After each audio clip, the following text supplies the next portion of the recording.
My name is Billy Hawkins, 23, San Diego native. I'm an interdisciplinary visual artist and dancer. So what aspects about yourself and your art do you care about most? Everything. Everything that is me is like reflected in the artwork. So there's nothing that isn't. Like, it's all like a unconscious stream throughout the work. Mm-hmm. What is it that you hope gets through to your viewers? I would say it's just to start a conversation, because that's the whole point of artwork, is to start a conversation socially or just with somebody else. And I think that my artwork has a tendency, given its like nature, to start conversations with people. Right. Be it good or bad. What was your inspiration or your influence? When I first entered art school, I kind of didn't know what I was doing, but I mean, I threw myself into it because I wanted to make art, and I didn't take it seriously until sophomore year.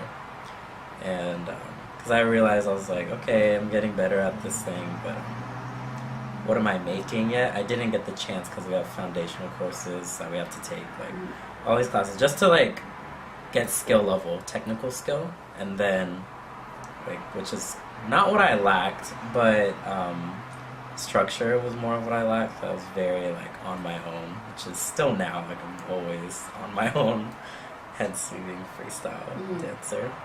I think that when I took my first life drawing class was when I've always been interested in drawing people. I love people, I love connecting with people. Drawing the body is important, like not necessarily getting it anatomically correct, but the beauty of the figure and its art historical context, that's really important for me.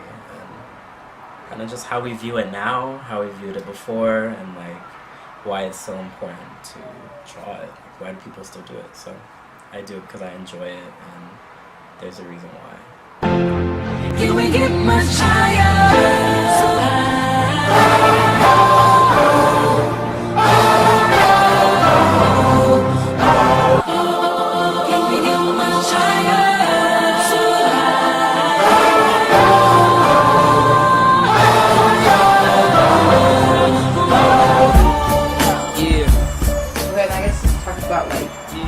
Intersection of like all of your art and like how that came to be. Like I remember you telling me about your professor telling you like, no, like you should go and dance too, you know what I mean, like make this a part of like your artistry as well.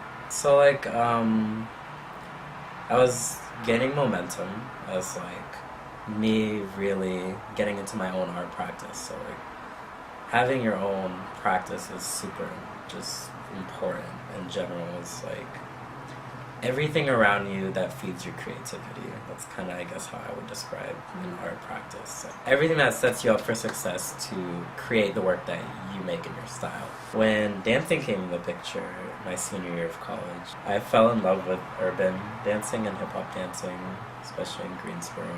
Greensboro is very underground and freestyle and like battle culture, which I've never been a part of at all. It just stuck with me for some reason. And I kept wanting to do it, and I did it so much to where I wouldn't be drawing or painting anymore. So there was a little tension between me and my professors of me not making as much artwork or like in a volume as I would be dancing. I'd hardly be at the art studio, I'd be at the dance studio. And then I didn't know how to combine the two, which is what they were telling me. They were like screaming at me, getting mad. They're like, why does dance have to be separate from traditional visual art that you make all the time, like my paintings or drawings? I was like, well, how do you combine a physical art with something that's, I mean, it's physical and visual, but like it's a 2D surface that I create work on normally. To make it bodily is like, it's like, how do you even do that without it being very cheesy? If love had a sound. It's been done before. Performance art is like not a new medium, but like it's relatively gaining popularity in mainstream art culture. A lot of people will equate it with like contemporary dancing inside of an art gallery with a bunch of paintings everywhere, which doesn't it's not a bad thing, but I personally don't believe there's anything special about it. I mean, great, movement is art, but I think that what I do is very different and, in my opinion, more interesting. How do you feel about being Black and like being gay and like being in like the art world and just like I love it. yeah, and like having like a stage and having a voice, but also having all odds against you? It's difficult. The way the system, any system, is set up currently in our society is everything is set up so that we would either fail or not be as successful as someone who isn't of color. And it is common, like the entire art scene for the most part is like curators, galleries, everyone high up is old and white. And it's not necessarily a bad thing, but it's just, it'd be nice to see more people of color, which now it's becoming more of a thing, which is great because everyone's becoming woke and underrepresentation is being sought after as a thing to bring people of color up as artists. I think when I was younger I didn't realize or understand it entering the art world. I mean, I'm still trying to break through in it. The way my work is set up and the way that I've hustled for things, I guess some people wouldn't accept some kind of styles or artwork. I think that being Black and Filipino is important for me. Like, I am mixed heritage. My mother is Filipino. I love both races equally.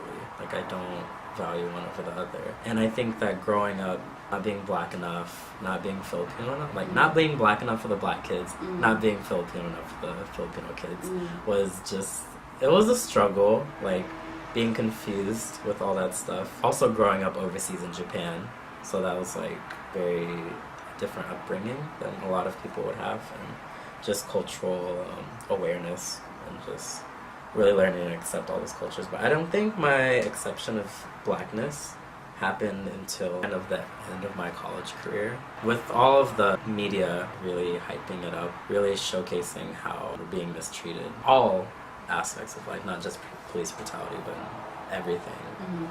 It became more important for me to really push the way I make my artwork or the way I make a performance piece, like to really make it as Black as I can make it, or make it as culturally, like as ethnic as possible. Culturally ethnic to me as possible.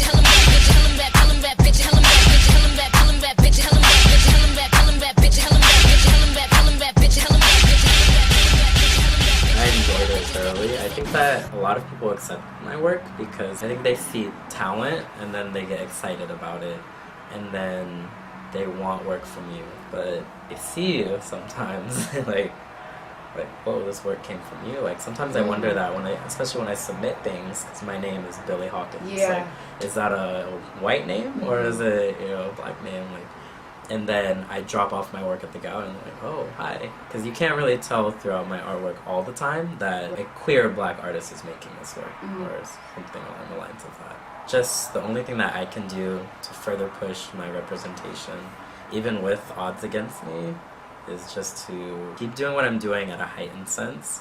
And I don't censor anything for anyone. Like, I don't see a point in it. Because artwork is supposed to be a platform where you can showcase anything. Like, raw. Why are we censoring certain pieces of artwork? Because it doesn't make any sense. Caressing every part of my body, I'm feeling so sexy and naughty.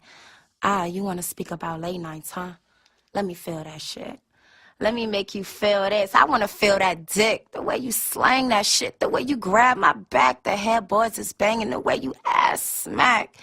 Baby. And I throw it back. Because it should be free expression to share everything that you want, and I don't really care what anyone has to say about it. Doesn't matter. So I guess about my work in general, I think about a lot of things. Not everything goes into one. Main themes are obviously queer, me being a queer artist, obviously loving men.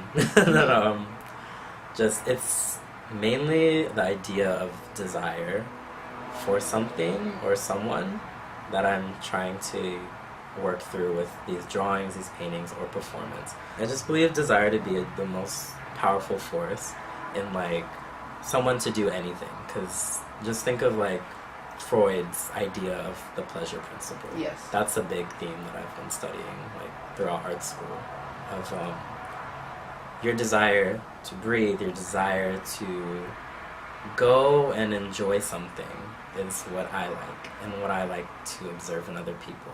I think that I get excited about what other people hold dear to them, and then what they desire, and then I think that's very like either attractive or very exciting for me as an artist. So I like to pick at other people's desires, and if mine are something that someone else's, then it's great too. I use very simple lines, like I like white space, I like negative space, and I play with this figurative abstraction that I always seem to do, and distortion of the human body, and just how it relates to me. Like, my professor brought up this idea of presence and absence in my work, which seems to relate through everything in my life, of just me being present or absent for a situation, like how I feel like I am mentally, like I'm not giving enough attention to something, or just the presence and absence in the work, the white space compared to what's drawn or what isn't. So full description or full abstraction. I'm constantly caught between this idea of like, is it too much or is it too little? Is it, am I doing enough? Am I not doing enough? Or should I push harder? Should I push back? Should I make something, draw something, paint over it, get rid of it? Or so it's just this constant relay that I even think that everyone else relates to, of like, just to reach an equilibrium in your life, like what do we as people do to try to keep us sane, keep us like a homeostasis, you know, like everything that we do as humans, or I do my drawing, it's to create balance for me. Yeah. And it could mean something different to somebody else, but ideas of that. And then obviously queer culture, everything that has to go along with that, and being black and Filipino, but not all of these are being represented in one drawing, one painting, but it's a constant theme, and subconsciously it just seems to come out through the work too. So good. There's two sides of R. Kelly. There is. People won't let him be great. They just want to arrest him, and he be making good sex music. Alright, you move too much, and this is like a small lens to where it keeps going out. Okay. Now, hat off. Okay. Said I'm just in town for the weekend. Looking for